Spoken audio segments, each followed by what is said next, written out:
السلام علیکم ورحمۃ اللہ. کیسے ہیں علم دوست آپ؟ I am Asad Naqvi and you are watching hidden truth with Asad Naqvi. کیا آپ نے کبھی سنا ہے کہ جس ہستی کو رسول خدا صلی اللہ علیہ وآلہ وسلم نے علم کا دروازہ کہا اسے آج ان پڑھ کہا جا رہا ہے؟ یہ صرف حضرت علی علیہ السلام کی توہین نہیں، یہ تاریخ، قرآن اور رسول کے الفاظ پر حملہ ہے. اگر حضرت علی علیہ السلام ان پڑھ تھے تو پھر علم کس کے پاس تھا؟ اور اگر وہ عام تھے تو پھر خاص کون تھا؟ جن ہاتھوں نے وحی لکھی آج ان ہاتھوں کو ان پڑھ کہا جا رہا ہے. جو شخص رسول خدا صلی اللہ علیہ وآلہ وسلم کا سایہ، رازدار اور نفس تھا، اسے صرف ایک صحابی کہہ کر تاریخ سے کیوں کاٹا جا رہا ہے؟ یہ سوال صرف حضرت علی علیہ السلام کا نہیں، یہ سوال اس امت کے علم، ضمیر اور دیانت کا ہے. آج ہم دلائل نہیں، سچ بولیں گے، کیونکہ علی علیہ السلام پر خاموشی بھی ایک جرم ہے. آج کی اس ویڈیو میں ایک ایسی ٹھوس، مدلل اور غیر معمولی تحقیق پیش کرنے جا رہا ہوں کہ جس کے بعد مستقبل میں کوئی بھی شخص حقائق کو مسخ کرنے کی جرت نہیں کر سکے گا. جو بھی یہ ویڈیو آخر تک دیکھ لے گا وہ نہ صرف سچ کو پہچان لے گا بلکہ ایک ایسا مکمل، اطمینان بخش اور فیصلہ کن جواب حاصل کر لے گا جس کے بعد کسی شبہے کی گنجائش باقی نہیں رہے گی. کیا آپ اس بات پر متفق ہیں کہ قرآن اور صحیح احادیث اسلام میں حجت ہیں؟ اگر آپ کا جواب نہیں میں ہے تو آپ کا اسلام ہی مشکوک ہے، اور اگر آپ کا جواب ہاں میں ہے تو اب قرآن و حدیث کی روشنی میں فیصلہ ہوگا، رائے کی بنیاد پر نہیں. کبھی کبھی ایسے دعوے سامنے آتے ہیں جو نہ صرف تاریخی حقائق سے متصادم ہوتے ہیں بلکہ علمی دیانت کے بھی خلاف ہوتے ہیں. انہی میں سے ایک دعویٰ گزشتہ دنوں ایک سوشل میڈیا پلیٹ فارم پر ایک پوسٹ کی شکل میں میری نظر سے گزرا. معاذ اللہ وہاں بیان کیا گیا تھا کہ حضرت علی ابن ابی طالب علیہ السلام ایک ان پڑھ تھے اور وہ رسول خدا کے صرف ایک عام صحابی تھے، ان کا کوئی امتیازی مقام نہیں. آج کی ویڈیو اسی دعوے کا علمی، قرآنی، حدیثی اور تاریخی بنیادوں پر مکمل رد پیش کرنے کے لیے بنا رہا. اس دعوے کے دو حصے ہیں. پہلے حصے میں کہا گیا کہ حضرت علی علیہ السلام معاذ اللہ ان پڑھ تھے. امی کا مفہوم کیا ہے؟ سب سے پہلے ہمیں یہ سمجھنا پڑے گا اسلامی علوم میں امی کا لفظ جاہل یا ان پڑھ کے معنی میں نہیں آتا، بلکہ وہ شخص جس نے رسمی مکتب یا استاد سے تعلیم حاصل نہ کی ہو مگر علم الہی، فہم اور حکمت سے معمور ہو. خود رسول اکرم صلی اللہ علیہ وآلہ وسلم کو قرآن نے النبی الامی کہا، سورہ اعراف آیت نمبر 157. کیا کوئی یہ کہہ سکتا ہے کہ رسول خدا صلی اللہ علیہ وآلہ وسلم نعوذ باللہ ان پڑھ تھے؟ یقیناً نہیں. اس دعوے کے پہلے حصے کا جواب کچھ احادیث کی روح سے میں آپ کے سامنے رکھتا ہوں. حضرت علی علیہ السلام کی تعلیم کا سرچشمہ براہ راست رسول خدا صلی اللہ علیہ وآلہ وسلم تھے. رسول اللہ صلی اللہ علیہ وآلہ وسلم نے فرمایا، انا مدینۃ العلم وعلی بابھا، میں علم کا شہر ہوں اور علی اس کا دروازہ ہے. جامع ترمذی کتاب المناقب، باب مناقب علی ابن ابی طالب، حدیث نمبر 3723 قدیم شماریات کے اعتبار سے. تاریخ بغداد جلد 2 صفحہ نمبر 377، المعجم الکبیر جلد 11 صفحہ نمبر 65، تاریخ مدینۃ الدمشق جلد 42 صفحہ نمبر 358، کنز العمال حدیث نمبر 32909، المستدرک للحاکم میں یہی حدیث کچھ مختلف الفاظ سے بیان ہوئی ہے. وہاں بیان ہوتا ہے کہ انا مدینۃ العلم وعلی بابھا فمن اراد العلم فلیأت الباب، میں علم کا شہر ہوں اور علی علیہ السلام اس کا دروازہ ہے، بس جو شخص علم حاصل کرنا چاہتا ہے وہ دروازے سے آئے. المستدرک جلد 3 صفحہ نمبر 126. یہ حدیث اسناد کے اعتبار سے صحیح ہیں. امام ذہبی نے بھی اس مقام پر موافقت کی ہے. کیا علم کے شہر کا دروازہ ان پڑھ ہو سکتا ہے؟ جو شخص ان پڑھ کہتا ہے اس کے لیے ایک اور دلیل، حضرت علی علیہ السلام کاتب وحی تھے. طبقات الکبریٰ ابن سعد متوفی 230 ہجری. کان علی ابن ابی طالب یکتب الوحی لرسول اللہ صلی اللہ علیہ وآلہ وسلم. علی ابن ابی طالب رسول خدا صلی اللہ علیہ وآلہ وسلم کے لیے وحی لکھا کرتے تھے. طبقات الکبریٰ جلد 2 صفحہ نمبر 338، طبع دار الصادر بیروت. یہی حدیث شرح نہج البلاغہ جلد اول صفحہ نمبر 18 پر بھی بیان ہوئی ہے. انصاب الاشراف میں بلارزی کاتبین وحی کی فہرست میں حضرت علی علیہ السلام کا نام صراحتاً ذکر کرتے ہیں. انصاب الاشراف جلد اول صفحہ نمبر 112. صحیح بخاری میں بیان ہوتا ہے، قال النبی لعلی اکتب بسم اللہ الرحمن الرحیم. اسی حدیث میں پھر آگے بیان ہوتا ہے، فقال علی واللہ لا امحوک ابدا. صحیح بخاری کتاب الشروط باب الشروط فی جہاد والمصالحہ حدیث نمبر 2731 2732. اس کا ترجمہ کچھ یوں ہے کہ رسول خدا صلی اللہ علیہ وآلہ وسلم نے حضرت علی علیہ السلام سے فرمایا، لکھو بسم اللہ الرحمن الرحیم. جب کفار نے رسول اللہ مٹانے کا کہا تو علی علیہ السلام نے عرض کیا، خدا کی قسم میں آپ کا نام کبھی نہیں مٹاؤں گا. یہ روایت صاف لفظوں میں بیان کرتی ہے کہ لکھنے والے حضرت علی علیہ السلام تھے. صحیح مسلم میں بیان ہوتا ہے کہ فقال رسول اللہ صلی اللہ علیہ وآلہ وسلم لے علی یکتب. صحیح مسلم کتاب الجہاد والسیر حدیث نمبر 1783. سیرت ابن حشام میں بیان ہوتا ہے، ثم قال رسول اللہ صلی اللہ علیہ وآلہ وسلم لے علی ابن ابی طالب اکتب الکتاب. سیرت ابن حشام جلد 2 صفحہ نمبر 317، طبع دار الفکر بیروت. پھر رسول خدا صلی اللہ علیہ وآلہ وسلم نے حضرت علی ابن ابی طالب علیہ السلام سے فرمایا، معاہدہ لکھو.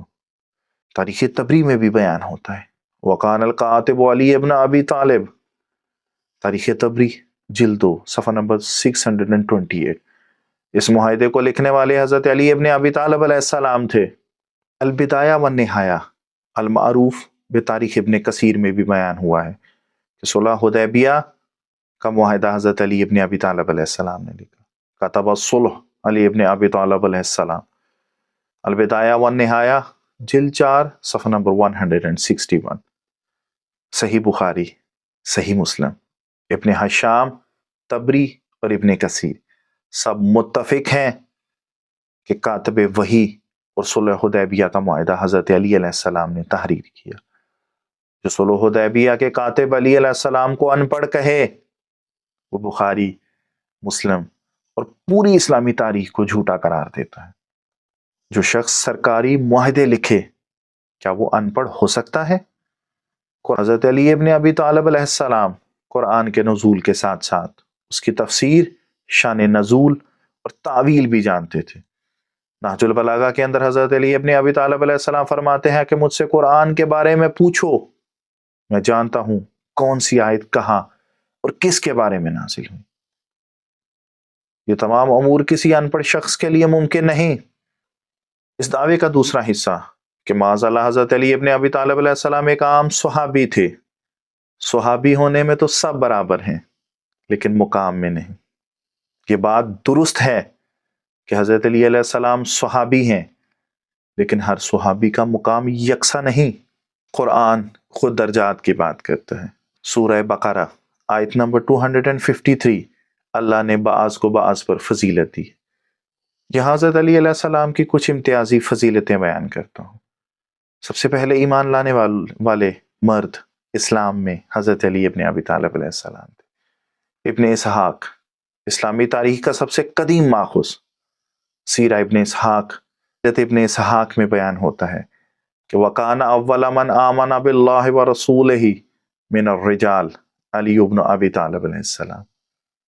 حشام جلد اول صفحہ نمبر 244 طبع دار الفقر. اس کا ترجمہ کچھ یوں ہے کہ مردوں میں سب سے پہلے اللہ اور اس کے رسول پر ایمان لانے والے حضرت علی ابن ابی طالب علیہ السلام تھے. یہ سب سے قدیم تاریخی شہادت ہے. تاریخ تبری میں بیان ہوتا ہے وہ اول ذکر آمن برسول اللہ وعلی ابن ابی طالب علیہ السلام. سب سے پہلے جس مرد نے رسول خدا صلی اللہ علیہ وآلہ وسلم پر ایمان لایا ولی ابن ابی طالب علیہ السلام ہے. تاریخ تبری جلد 2 صفحہ نمبر 57. ابن اسیر اپنی کتاب الکامل فی التاریخ میں بیان کرتے ہیں کہ اول من اسلم من الرجال علی ابن ابی طالب علیہ السلام. مردوں میں اسلام قبول کرنے والے سب سے پہلے شخص حضرت علی ابن ابی طالب علیہ السلام تھے. جلد 2 صفحہ نمبر 22. لارزی اپنی کتاب انصاب الاشراف میں بیان کرتے ہیں کان علی اول من اسلم من الذکور. حضرت علی ابن ابی طالب علیہ السلام مردوں میں سب سے پہلے اسلام لائے. انصاب الاشراف جلد اول صفحہ نمبر 111. امام احمد ابن حنبل اپنی کتاب مسند احمد بن حنبل میں بیان کرتے ہیں رسول خدا صلی اللہ علیہ وآلہ وسلم فرماتے ہیں اولکم وروداً علی الحوض اولکم اسلاماً علی ابن ابی طالب علیہ السلام.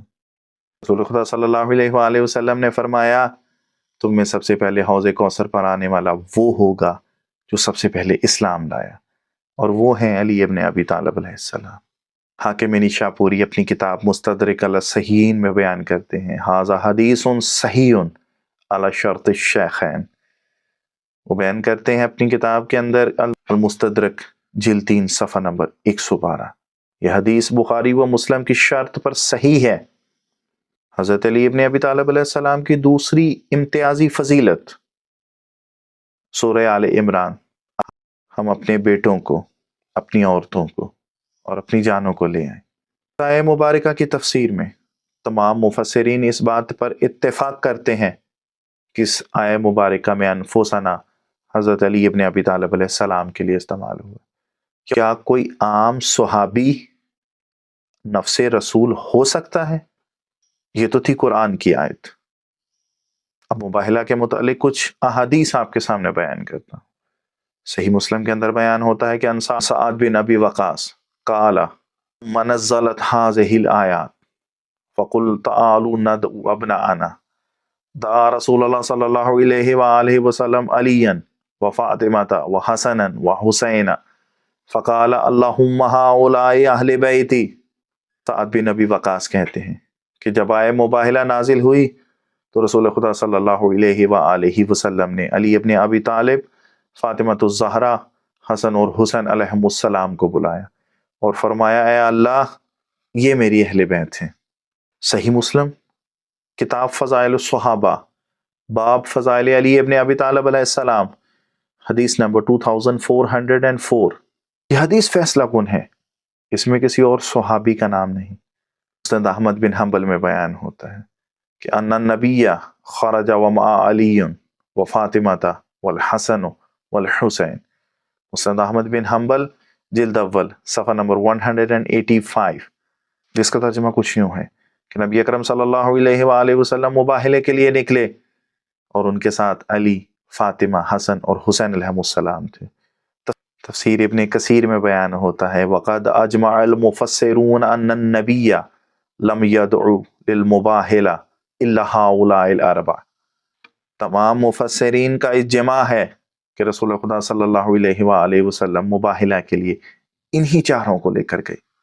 تفسیر ابن کثیر تفسیر سورہ آل عمران آیت نمبر 61 جنہیں رسول خدا صلی اللہ علیہ وآلہ وسلم نے اپنی جان، اپنی عورت اور اپنی بیٹے کہا.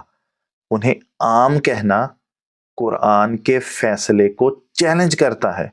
سن احمد بن حنبل میں بیان ہوتا ہے من کنت مولا فعلی مولا، جس کا میں مولا اس کا علی ابن ابی طالب علیہ السلام مولا. سن احمد بن حنبل جلد چہارم صفحہ نمبر 281، جلد اول صفحہ نمبر 84، جلد پنجم صفحہ نمبر 347. یہ حدیث سنن نسائی کتاب خصائص امیر المؤمنین علی ابن ابی طالب علیہ السلام حدیث نمبر 8474. سنن الترمذی کتاب المناقب باب مناقب علی ابن ابی طالب علیہ السلام حدیث نمبر 3713.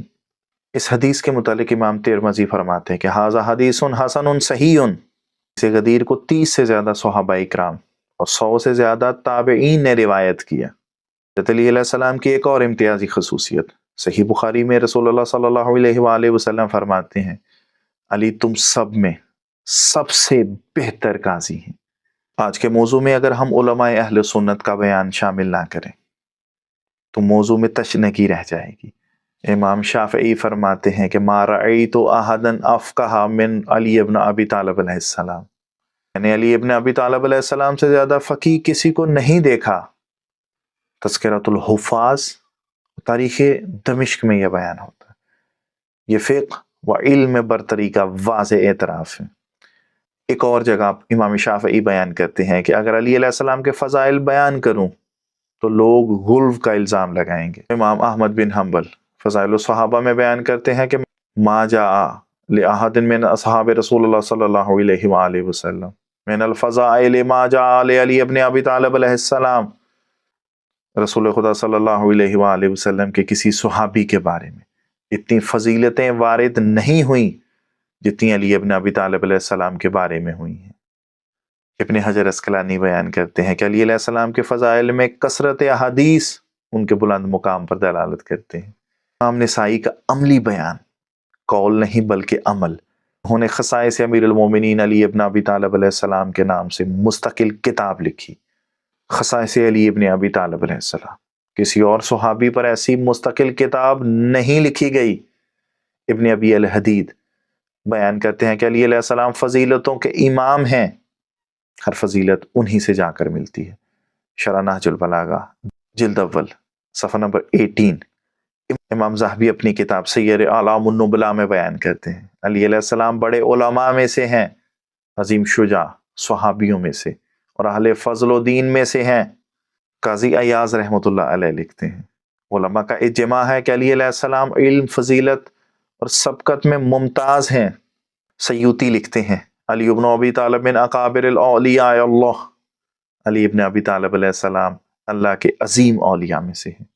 علماء اہل سنت کے اقوال کا متفقہ نتیجہ یہ نکلتا ہے حضرت علی علیہ السلام علم میں سب سے آگے، فضائل میں سب سے نمایاں، فقہ، قضاء، شجاعت اور تقوی میں ممتاز.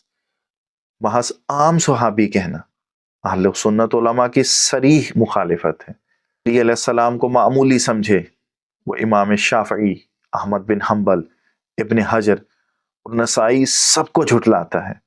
ان تمام احادیث کے بعد ان دو دعوے، حضرت علی علیہ السلام ان پڑھ تھے، حضرت علی علیہ السلام محض ایک عام صحابی تھے، کیا حقیقت پیچھے رہ جاتی ہے؟ تاریخی، قرآنی اور حدیثی لحاظ سے حضرت علی علیہ السلام علم نبوی کے وارث تھے. وہ نفس رسول، باب العلم، ولی مؤمنین تھے. ان کا مقام عام صحابی سے کہیں بلند ہے. حضرت علی علیہ السلام کی شان گھٹانے کی ہر کوشش دراصل قرآن کی آیات، رسول اکرم صلی اللہ علیہ وآلہ وسلم کی احادیث اور خود تاریخ کے مسلمہ حقائق سے ٹکرانے کے مترادف ہے. سچ یہ ہے کہ حضرت علی علیہ السلام اسلام کے فکری، روحانی اور عملی روح ہیں، اور تاریخ میں ان کا مقام محض ایک صحابی کا نہیں بلکہ رسول کے بعد سب سے بڑا علمی و اخلاقی ستون ہے. جو بات قرآن، حدیث و تاریخ سے ثابت ہو جائے اس کے بعد انکار نہیں، صرف ضد باقی رہتی ہے. اور علی علیہ السلام کے معاملے میں ضد ہمیشہ ہار جاتی ہے. یہ ویڈیو صرف ایک شخصیت کا دفاع نہیں تھی، یہ علم، انصاف اور امانت تاریخ کی واپسی تھی.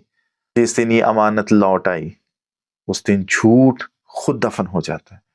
اگر آج کے بعد بھی علی علیہ السلام کو عام کہا جائے تو قصور لا علمی کا نہیں، انکار حق کا ہوگا.